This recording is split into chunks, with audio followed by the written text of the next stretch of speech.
I think it's important to remind everybody that the Ukraine war is a terrible thing. Well, it's not our war. We didn't start it. The United States has been helping Ukraine for the last 3 years, and we want it to end.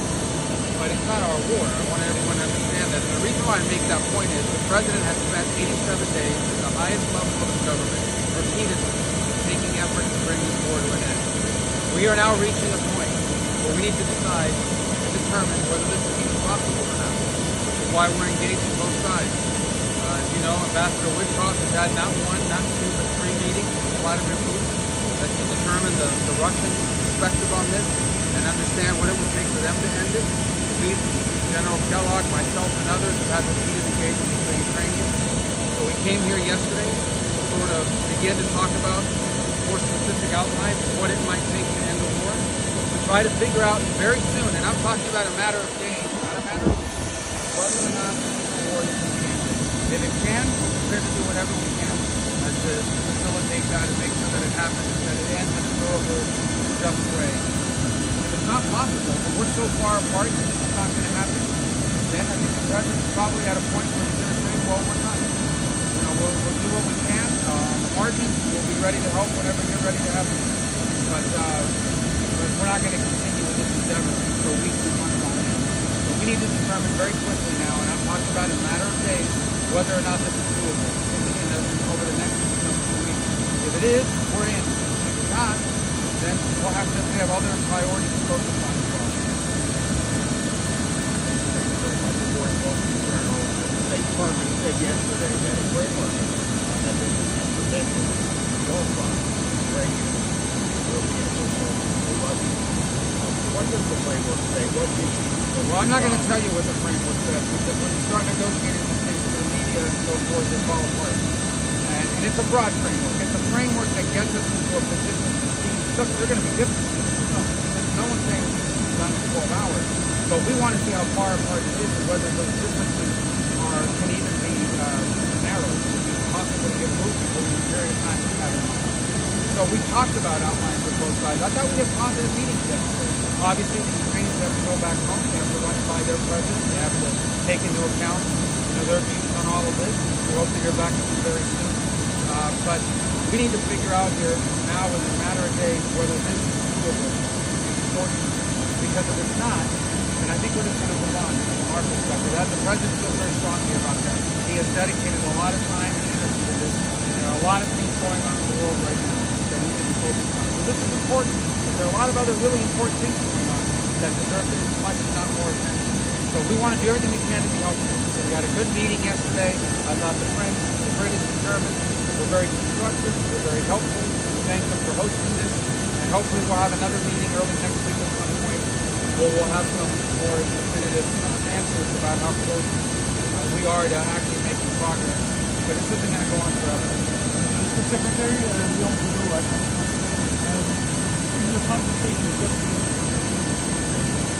I'm sure you spoke about security standards. Could you give us a sense of what that would look like?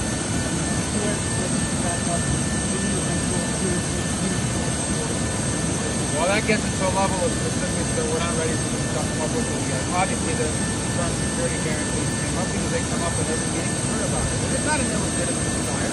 Every sovereign nation on earth has a right to defend itself. Ukraine will have a right to defend itself and to enter into whatever agreements it wants to enter into on a bilateral basis with different countries. So, yeah, but I don't, and that'll have to be part of any sort of conversation. Ukraine, in order for the people to recognize that Ukraine has to feel like it has the ability to defend itself from future attacks by anyone. Every country in the world has that right. But so I think everyone recognizes that Ukraine's ability to defend itself is going to be a part, right, of the country will be a part of any agreement. But we're not working yet on that level of security. I think that's something we can fix and solve in a way that's acceptable to everyone. I think we have bigger challenges that we need to figure out whether it's possible. I can tell you this war has no military solution. It really doesn't. It's not going to be decided. Neither side has the capability to end this war quickly. And so what we're talking about here is avoiding thousands and thousands of people from dying over the next year. We're trying to avoid that. We saw what happened last week with a missile strike in Syria. People died on Palm Sunday. We're just going to see more we're not going to continue to fly all over the world and meeting after meeting if no progress is being made. So if they're serious about either side or both, we want to help. And it's not going to happen. And we're just going to move on. We're going to move on to other topics that are not more important than the United States.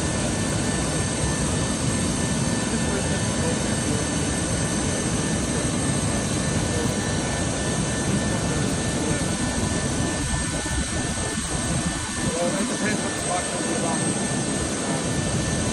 As I said, if it's just going to be a meeting, they have another meeting, we'll figure that out whatever it'll happen. I'm hoping that it's a meeting where we're going to get more specific. So we're going to work through that. We're going to have a date set with the early week.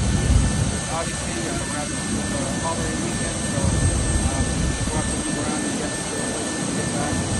But having another meeting somewhere in Europe is not going to be a problem. We can make that happen and have it right there. I'm willing to come myself. But I can, what was the first one you put? Oh, well, look, we've always worked together. We've always talked to our allies.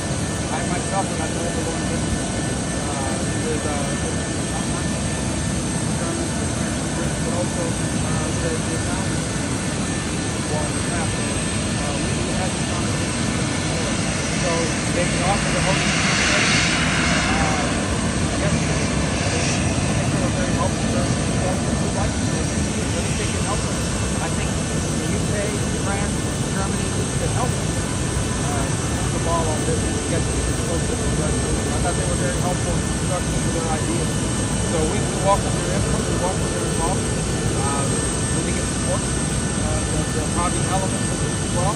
I always remind everybody that part of the sanctions against Russia, many of them, are European sanctions that we can't live.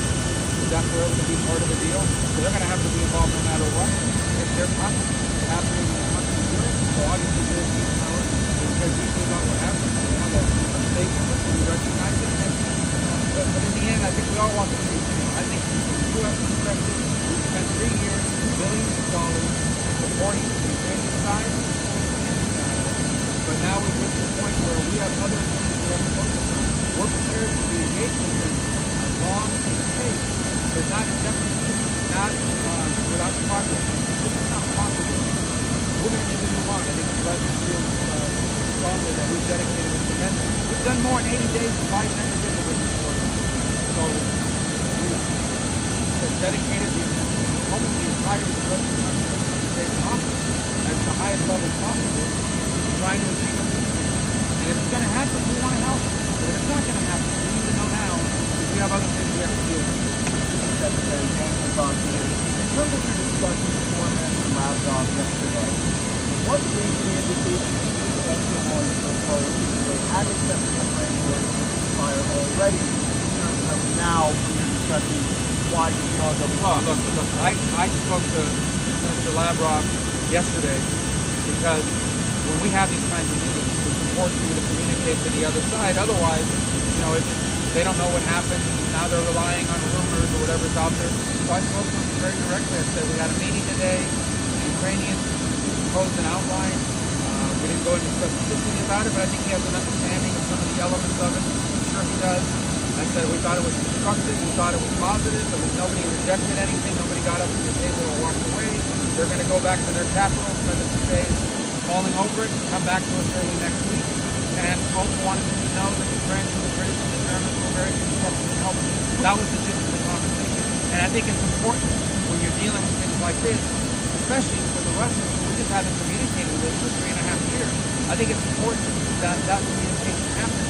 Likewise, when we've had meetings with Russians in the past, Ambassador Witkoff has traveled to the meetings, we've informed the Ukrainian side of what happened so that we don't have a breakdown in Russian things. First of all, just on Iran, really quickly, was there any discussion that your counterparts on any of the Iran negotiations? Are they all prepared for the president of Iran to not have nuclear weapons? Well, the Europeans have an important decision to make very soon on the snapback of sanctions because Iran is clearly out of compliance with the current deal. We saw the IAEA was in Tehran yesterday. Public statement saying Iran is the closest it's ever been to nuclear weapons. The President made clear Iran will not have a nuclear weapon. That's not going to happen. We're hoping that talks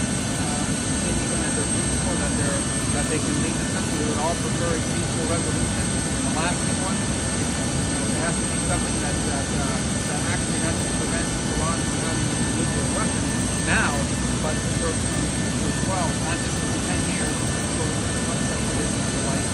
So we discussed that. Obviously, because the Europeans, the E3, have a decision to make on Canada. I believe we could all anticipate, based on the public comments yesterday, that they're about to get a report from the IAEA that says not just is Iran out of compliance, but Iran is dangerously close to a weapon, closer than they've ever been. Then they're going to have to make a decision about whether they want to reimpose these sanctions. And if Iran is out of compliance, they have to reimpose these sanctions. So that's going to be a factor in all this, and that's why it was important to talk to them about it before our talk this afternoon. All right? Thank you, guys. Thank you.